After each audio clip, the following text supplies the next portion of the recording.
Hello, welcome to The Drum. I'm Julia Baird. Coming up, Treasurer Joe Hockey blames Labor for a fiscal mess in the end-of-year ministerial statement to Parliament.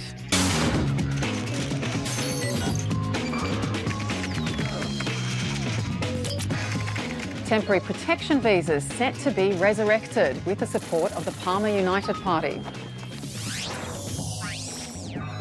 And the power of the online petition. Target and Kmart succumb to pressure and remove the game Grand Theft Auto from its shelves.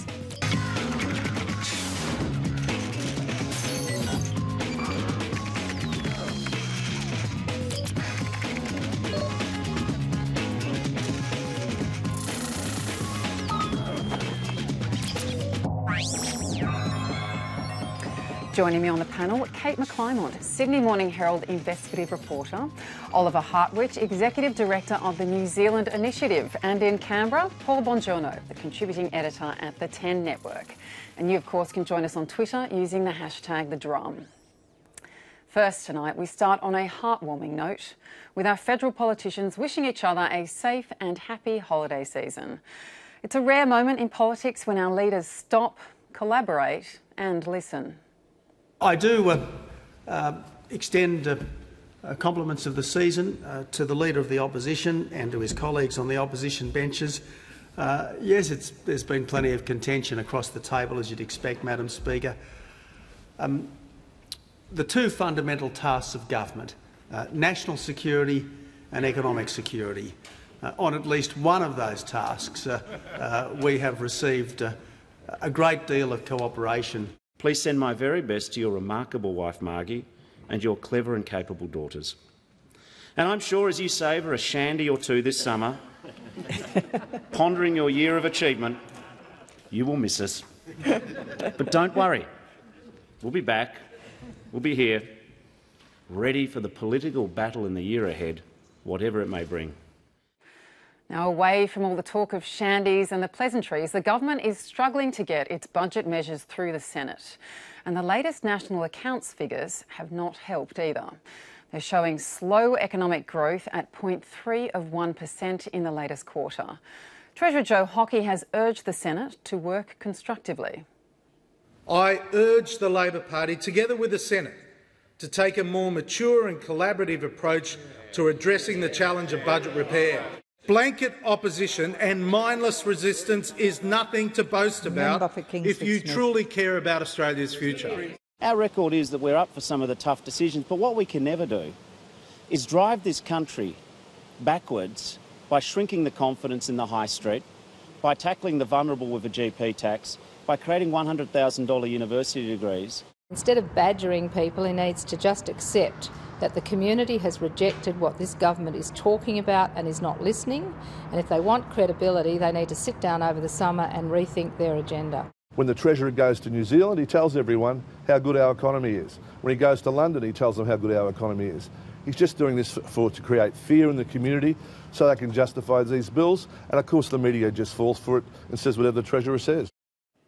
Paul Bongiorno, economically it's somewhat of a grim end to the year, or at least sober. The Treasurer seems to be straddling pessimism and optimism depending on the day and the audience. But he's warning of a fall in living standards. At the same time, don't we face a fall in living standards even if the budget cuts go through? Well, that's one of his problems. We've seen some analysis earlier in the week that pointed out that even if Joe got everything that he's put up to the Senate, because of the dreadful terms of trade, it still wouldn't do the trick. So, in other words, the argument that Joe is running falls short on a couple of levels. The other point to be made is, on the one level, they're warning us that there is something of an emergency out there, that our living standards are going to fall. On the other hand, we have to have a good Christmas and get out there and spend. Earlier in the week, I heard him on Radio National saying there's no need to panic. And when you hear a Treasurer telling you there's no need to panic, you wonder, what should I be panicking about? Right. I mean, there has been a problem with consumer confidence, Kate. I mean, how do you think people are going to be responding to this?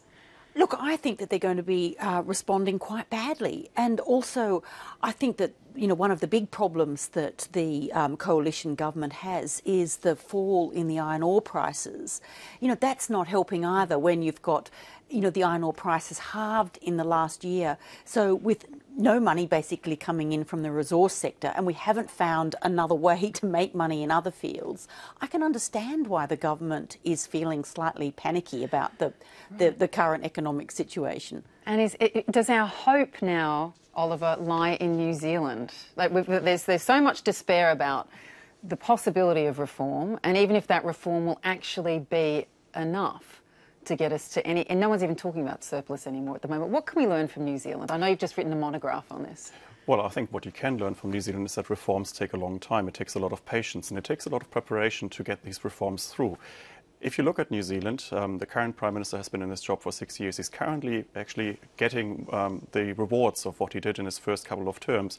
He spent the first term, for example, preparing welfare reform. He spent the second term implementing them, and he's now actually getting the rewards of all his previous efforts. So reform really takes a lot of time, preparation, patience.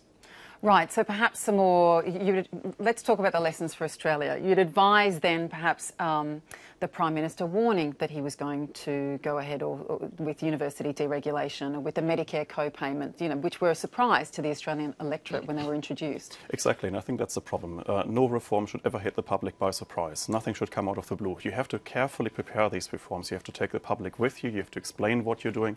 And if there's one criticism that I would have for the Abbott government in its first year, it was trying too much at once without actually communicating it, let alone communicating the measures they took before the election.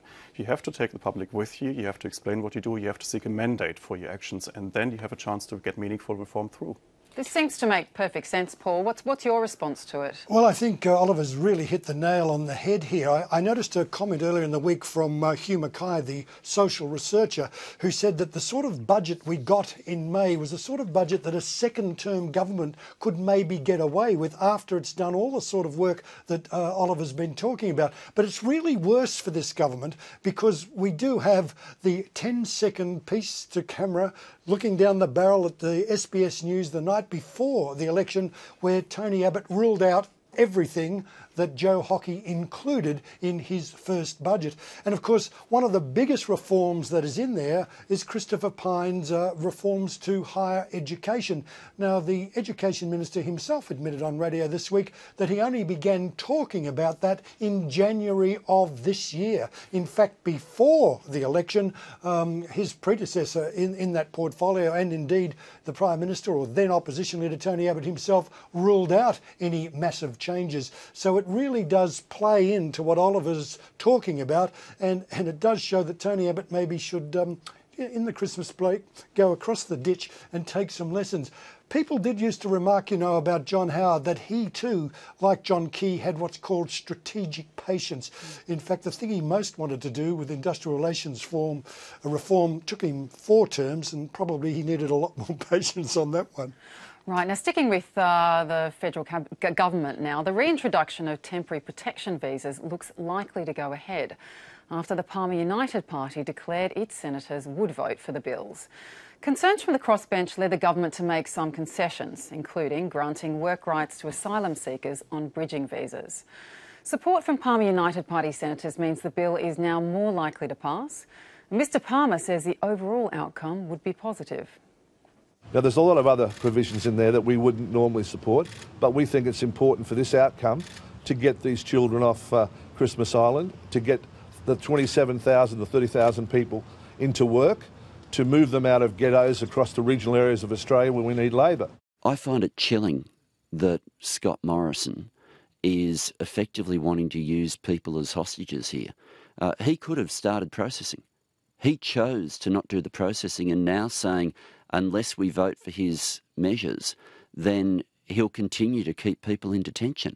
We're suggesting a way forward here, and for the way forward to be achieved, then we obviously need to do that consistent with our policies and consistent with the government's proven, successful border protection regime.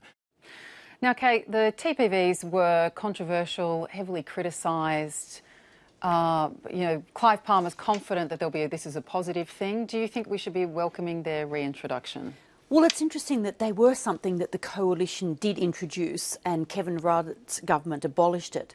But I think the major criticisms is that it still doesn't give people certainty. It's only basically a 3-year visa. You can't leave the country during that time, nor can you bring your family to see you. But I think one of the key things is that it only affects people who are in detention here in Australia. It does not apply to people on Manus Island or Nauru.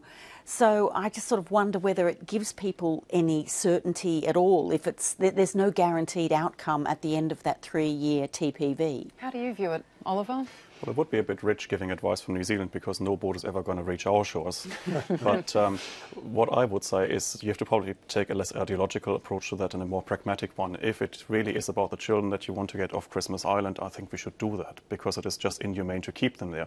And but if you have what of those who've said they shouldn't be used as a bargaining chip in this situation? Well, yes, but the truth of the matter is actually that they are, and I think you have to take that into account. And I think we have to find a solution that is pragmatic, that may not be the first best solution, that may not provide certainty to all people in the long run. But I think if it's just to achieve children removed from these islands and back onto the mainland, I think that would be a good achievement. Paul, if this got through, would it be a win for Scott Morrison? Oh, well, it certainly would be a win for Scott Morrison, and it's a lot of people are thinking that Scott Morrison has in fact sold Clive Palmer a pup here. See, there is another visa called the SHIV, the Safe Haven Enterprise visa. Now, this goes for 5 years, and Clive Palmer says it's actually a pathway to permanent residence. But I saw some analysis today from a legal expert that said the hurdles to that pathway are so great that they doubt that few, if any, will make it. And in fact, Scott Morrison himself is on the record as saying best of luck with that, which is one of the reasons why Labor and the Greens aren't convinced that the so-called SHIVs, the new visas, are the pathway to permanence or are fairer. In fact, they think that Scott Morrison's had a really big win here. By the way, the Senate's going to vote. Only one of the crossbench senators, Jackie Lambie, will vote with Labor and the Greens, which means the government will get this up either later tonight or tomorrow, with 7 of the 8 crossbench senators going their way. Okay, that's quite a significant number of the crossbench. But just going back to the SHIV visas, is it true that there is a possibility of family reunions on those visas? Well, yes, down the track, if you can get a job and show that you've got a skill that Australia wants, you might get a 457 visa, which could open the pathway to permanent residency. Under no circumstances, Scott Morrison says, will you get a permanent or a permanent protection visa. You'd have to come in on another category. That category would also have the English language test and would also have that you have skills that Australia wants from a migrant. And by the way, you'd have to pay for it. So families could be up to $8,000 or $10,000 to get any of these permanent visas down the track. Okay, now to our Foreign Minister now. Now, Julie Bishop has denied that she went bananas, as was reported, after Prime Minister Tony Abbott ordered Trade Minister Andrew Robb to accompany her to a climate summit next week in Peru. Now, Fairfax is reporting that Robb was to be sent so Ms Bishop would not commit to unrealistic targets on climate policy. Then the Foreign Minister allegedly demanded an explanation from Tony Abbott about why she would need a chaperone. This afternoon, Julie Bishop moved to hose down speculation about the spat. Why would I be angry over being accompanied by a minister to a very important climate change conference? Minister Andrew Robb will be in South America next week. I am going to Lima for the climate change conference, and it was an efficient use of our time to have 2 ministers at the Lima conference. We've got the situation where Julie Bishop wants the Prime Minister's job. Andrew Robb's job is to watch Julie Bishop. The job of Joe Hockey doesn't even want his own job. David Johnson can't do his job. And Scott Morrison, well, he wants to do everyone's job.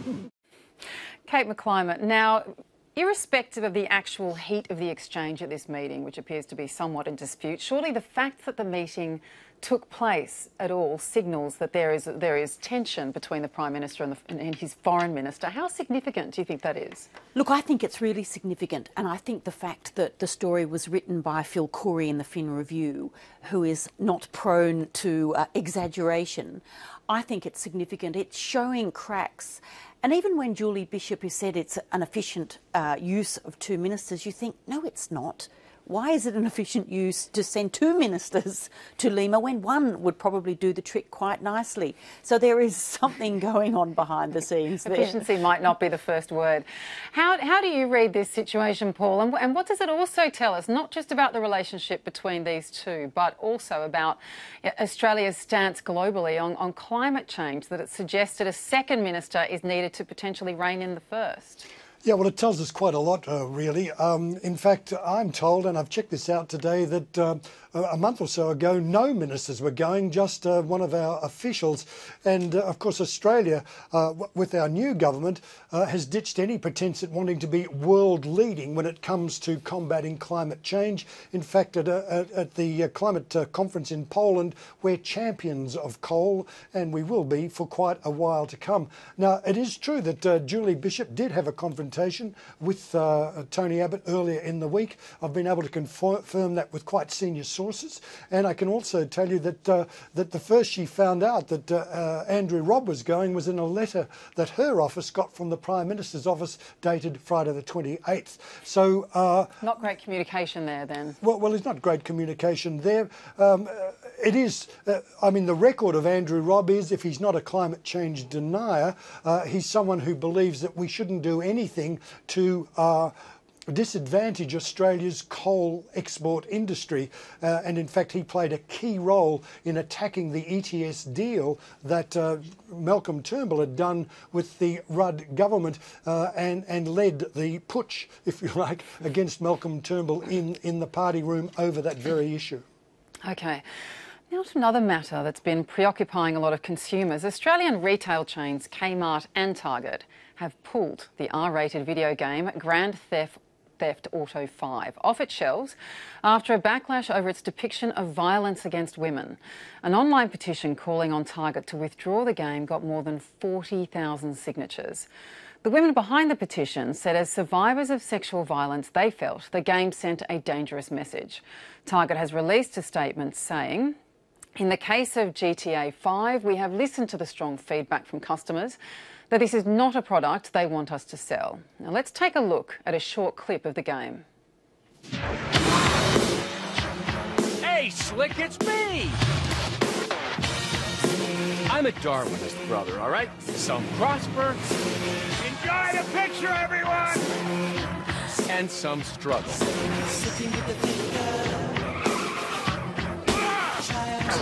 I thought you said you wasn't gonna hit me. We had a deal! We had paperwork!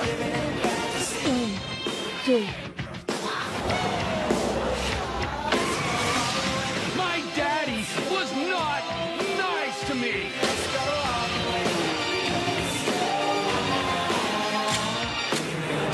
Life is just one long mystery. Ooh! Grand Theft Auto 5. And we probably should point out this is a re-release of Grand Theft Auto 5. The game has been on the market for a year. Oliver, was this the right thing to do? They're a family store. This is depicting murder, violence against women. What do you make of it? Well, I've got two thoughts about that. First of all, I wonder whether anyone still buys online games in the shops or whether they're just downloaded online these days, so it wouldn't probably matter that much anyway. The second thought is actually that New Zealand is again ahead of Australia because some New Zealand chains actually took it off the shelves last week. The Warehouse and New Leeming did that step that Target now did for Australia. So I think if consumers demand that, and it's all the right of retail chains to respond to that demand. Do you think that's right, Kate? No, I think that it's R18 plus, so I don't think that children will be buying this game anyway. And also I noticed that the online comments say that it doesn't depict sexual violence against women. And in fact, if a random or an innocent person is killed in this game, the police come down on them like a ton of bricks. So it's actually discouraging violence against women. Unless that's exciting. Well, I know, but I just think, you know, no, neither do I. But I mean, children should not be playing this game. And I think if it's been classified as acceptable by our, classification experts, and it's been out for a year, I think it's really a little bit late to be running this campaign now. Paul, a successful consumer campaign or a PR stunt? What do you think? Well, it's a bit hard to get a handle on it from that point of view. Certainly, it's a PR campaign. Maybe it's a stunt. But what gets you with these games is just how good the graphics are, how realistic they are, and this raises the whole discussion. Then, is this healthy voyeurism, or isn't it? And of course, there's all sorts of theories about all of this, but. There's another view, of course. If it's if it's for adults and not for children, then maybe we should let our adults be perverse in privacy. Okay, in or out of target. Let's go to our next guest now. She has spent her career holding India's most powerful people to account. Veteran journalist Madhu Trehan is the editor-in-chief of website News Laundry, which critiques not just politicians, but the Indian press. Madhu Trehan, welcome to The Drum. Thank you. Now, tell us about why you decided to scrutinise the scrutineers. Why did you think the press needed to be held to account in India? Two reasons. One was that there was so much of planted stories, slanted stories, leaks that came out that showed that the press was actually taking dictation from politicians. There were telephone conversations that were leaked. Yep, so yep. there was a lot of reason to join the dots. So that was one thing. There is corruption in journalism, as I've seen all over the world. I don't know about Australia, but certainly in Europe and in the United States of America, it has been exposed. The second thing is that something that has dismayed me while I've attended the Storyology conference is that most people that have been on stage have been embracing what is being called native advertising over here. We've had what we call paid news since 1991, invented by one news organization, an owner who found that a junior reporter had taken money for a story. And his reaction, instead of firing this man, he promoted him? Not only, no, he institutionalized the system. He said, if he's going to make money, why can't the company make money? So he started selling space in social pages, just for parties, film premieres, and that kind of thing. And he brought the price of the paper so low that his revenue model was to make money by selling editorial space. It started then creeping into the main paper. And when the rest of the press went up in uproar, he said they'll all follow, and they have. And they're the ones who have now been writing in very tiny print advertorial impact feature, which you may or may not see, and the average reader usually doesn't.